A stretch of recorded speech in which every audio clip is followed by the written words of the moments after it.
sœurs. Vous ressentez chaque goutte d'eau.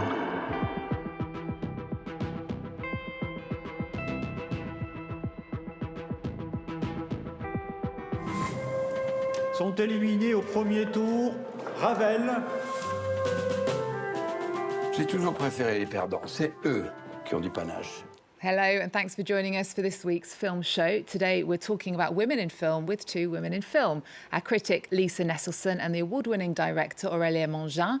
Aurélia's second feature, Scarlet Blue, is being shown at the International Women's Film Festival taking place just outside of Paris in Créteil. It's one of more than 100 feminist and committed films from all over the world being shown at the festival. Lisa, it's the biggest film festival devoted to work by female filmmakers. Indeed it is, and this is the 46th edition.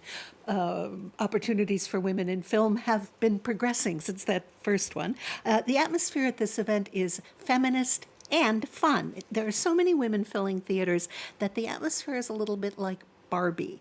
Chicks rule, and guys, while more than welcome, are just kind of accessories for 10 days. The lineup includes current and vintage work and master classes, and the festival has recorded 400 of those over the years, and you can consult them at France's National Library. Prolific actress Léa Drucker has programmed a carte blanche of her favorite films. Okay, well, Aurélia, welcome to the show. It's a pleasure to have you. One of the films showing at the festival is yours. It's your second film. It's called Scarlet Blue. But I wanted to ask you just briefly about your first film in 2018. It was called Fornacis, and it was the first to be directed by a woman from Réunion Island. For people not watching who might not know what Reunion Island is, it's an island in the Indian Ocean that is part of France. How did that feel? It must have been amazing. Yes, Fornacis is like a very amazing success story for me because it was a very independent auteur movie. I produced by myself. I play in it with a lot of magnificent actors. We have Philippe Naon that passed away, unfortunately, a close friend of me, Anna Danuzzo and Emmanuel Bonamy. And this film I was shot in only 13 days and with a so small budget, you know. And the movies go in most more than 30 film festivals and won 9 prizes. And then it was amazing. Amazon Prime called me and released the movies in UK, in England. And that's why I be able to make the second film, Scarlet Blue. And I'm very excited because it will be the French premiere at the festival, film festival of women of Créteil. And it's amazing because I was invited with Fornacis a few years ago for the first time in this festival. And people from the festival, the director, Jackie Buet, is so amazing. And she fights always to put light on a woman work, you know, in film. And it's very difficult for a woman like me from a small island to make movies and more fantastic movies. It's very hard because... Okay, well, let's talk about Scarlet Blue then. The protagonist in the film suffers from depression and schizophrenia and visits a healer who uses hypnosis to heal patients. Yes. We'll talk about it in just a moment, but let's have a look at a clip from the film. Qui est la femme aux rouges à lèvres rouges? Un secret. Étouffant. Et cette rencontre, cet amour, bleu écarlate.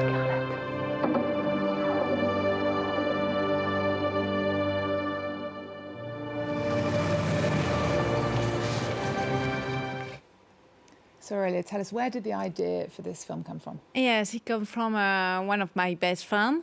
When we used to be, we grew up together and in Réunion Island, and when we became teenagers, she became schizophrenic. Schizophrenic. Yeah, yes. And it was very difficult because she really has a different vision in the head, and she not be connected with the reality. She lost the connection with reality, and she has a very terrifying experience, like we can see in the movie. Get out during the night, in the middle of the night, without clothing, and have sex with man she didn't remember anything after. And we was very close, and I visit her many times in hospital. And then I decided to, 20 years after, to write this story and to speak to the world about this schizophrenia, because this is not a lot of people know what it means to live with someone who is schizophrenic. You know, it's very difficult, and I don't want to make a movie in hospital. I want to go inside the head of a woman who suffers about schizophrenia. This was the Is that deal. why it was so sort of visually spectacular then? Yes. It was sort of dark and light at the same time? Yes, and I don't want to make a dark movies. I want that the story is dark, and the Altair is she's very depressive, but I want that the color is like a very powerful and express all her feeling, you know. And I think we can see, there's another point in the movie is the relationship between her mother and the daughter, and I think this is a main part of the movies. Yes. I think you didn't go to film school. I think you're self-taught. Tell us about your way of filming, which is very distinctive, the extreme camera angles you use. Is that a challenge? Yes, it's a challenge. I love the camera. For me, the camera and the light is two character of the movie. In each my movie is like that. I want the camera to express the feeling of the different character, you know. And my father used to be a very amazing artist, painters. He make a lot of different things, and also art movies. And I grew up with him in Réunion Island. Unfortunately, he's passed away last year, and he's in the movie. He plays, the man with the big. Beard? Yes, in the gas station, and so I think I learned the color with the painting of my father, and I think I always ask myself, how can I make this shoot? You know, I never want to make something easy. I just want to use the camera like a very powerful and very creative way of filming. That's the main point in my work. Okay, yes. well, the film is being shown in the International Women's Festival. Yes. There are numerous films being shown, also being shown a documentary series about women cartoonists braving censorship and threats in 5 countries, India, Syria, Egypt, Russia, Mexico and America. It's called Draw for Change. It focuses on women using drawing as a tool to denounce the oppression from which they suffer. Among them, Victoria Lamasco, who fled her country, Russia, for Belgium in 2022. Take a look.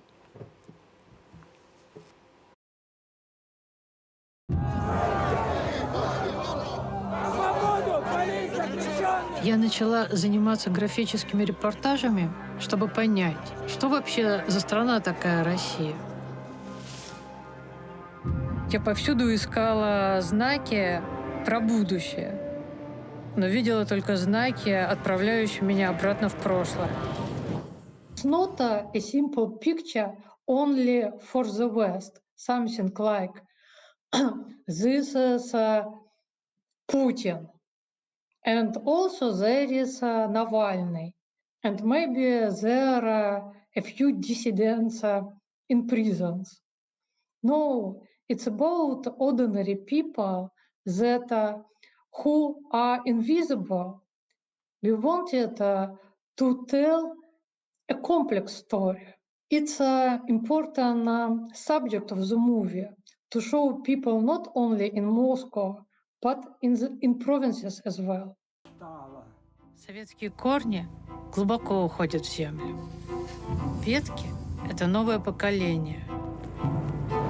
Им трудно вырваться из этого мрачного леса. Looks very powerful, Lisa. Tell us more about this cartoonist, Victoria Lamasco. Well, the saying goes that the pen is mightier than the sword. And in the case of certain political cartoons and the people who dare to publish them, I think that's true.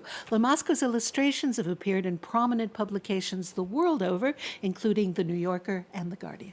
Okay, well, as well as showing at the International Women's Film Festival, which is on until the 24th of March, the series is on Franco-German channel Arte. Now to a film out in French cinemas, Bolero. It's said that not 15 minutes go by without somebody somewhere performing Maurice Ravel's Bolero. Tell us about the new film. Well, this is writer-director Anne Fontaine's 18th film. You may have seen her Gemma Bovary or Coco before Chanel. Fontaine started out herself as a dancer, and the catchy tune, Bolero, was commissioned by fiery dancer Ida Rubinstein, played with forthright, sensual energy by slinky Jean Balibar, to which to choreograph a ballet that would have its premiere at the Paris Opera. Fontaine's film is an incredibly ambitious, beautifully appointed tale that spans the years 1903 to 1937. And according to most reviews, even people who don't like the film find Raphael Personnez impressive as the composer. Oh, Raphael Personnez lost a lot of weight. He was slim to begin with to honor Ravel's angular features. It is a splendid performance. Ravel is talented and handsome and successful, and yet the actor conveys Ravel's frequent discomfort with the world around him and what it expects of him. The film has women throwing themselves at him and Ravel keeping his distance. He likes to go to a brothel and, still clothed in a very nice suit, simply watch the women and play the piano for sex worker sing-alongs. Movies about the creative process are notoriously hard to pull off. At the outset, he summons Ida to a huge open factory floor to hear the jangly rhythm of the machines. Bolero is wound around the power of repetition. Okay, all right. Lisa Nesselson, thank you so much. We're going to leave you with the evocative period details of Bolero, and thank you to director Aurélia Mengin. Aurelia's second feature, Scarlet Blue, is being shown at the International Women's Film Festival, taking place just outside Paris in Créteil. Thank you for being with us. Thank you. Pleasure to have you. Now, thanks for watching. See you next time. Vous avez libéré votre nature volcanique. Ce morceau n'a aucun sens, c'est un exercice de style, ça n'est même pas de la musique. Je n'ai rien écrit de ce que je voulais écrire, rien du tout. Vous pouvez très bien vous raconter que vous êtes heureuse. Nous savons tous les deux que ça n'est pas vrai. Qu'est-ce que ça peut vous faire? Vous le savez très bien. Peut-être qu'un jour vous apprendrez à aimer votre musique.